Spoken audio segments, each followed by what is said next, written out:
Everybody listen. I need you to pay attention to what I'm about to say.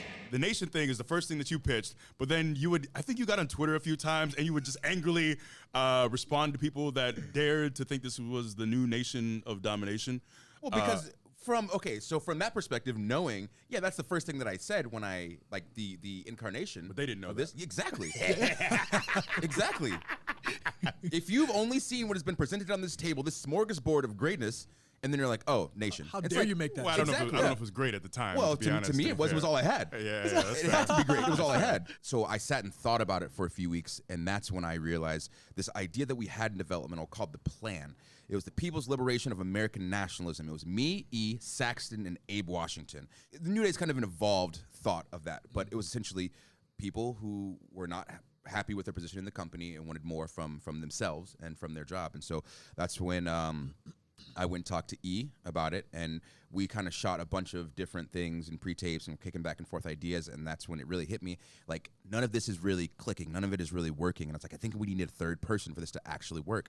And he's like, who? And I was like, I think we need to get Kofi. For me, like I said, it was like, this is either going to absolutely destroy my career or it's going to be the best thing ever. Yeah. So that's when we went and talked to you, and you were down, and then that's when the hustle started. Do you remember that conversation? I remember it like yesterday.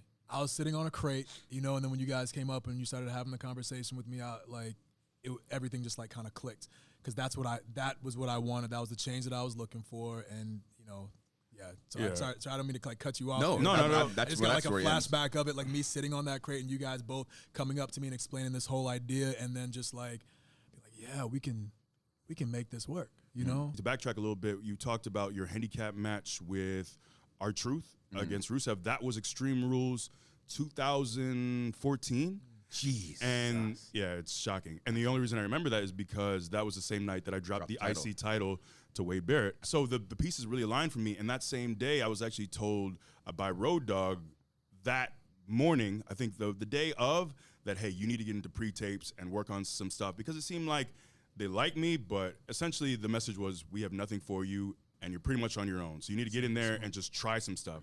So I remember I got in there with Road Dogg and with Dave Kapoor, and we just tried some stuff. And that was when the Preacher Voice was born, actually, because I was just throwing different promo styles at the wall, and I was really didn't want to do the Preacher Voice because I came up in the church and I didn't want to be blasphemous or disrespectful.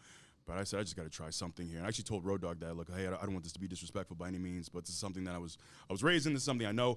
But it just really just boggles my mind how we were all in separate places, but also in the same space as far as floundering in our career and knowing that we needed something.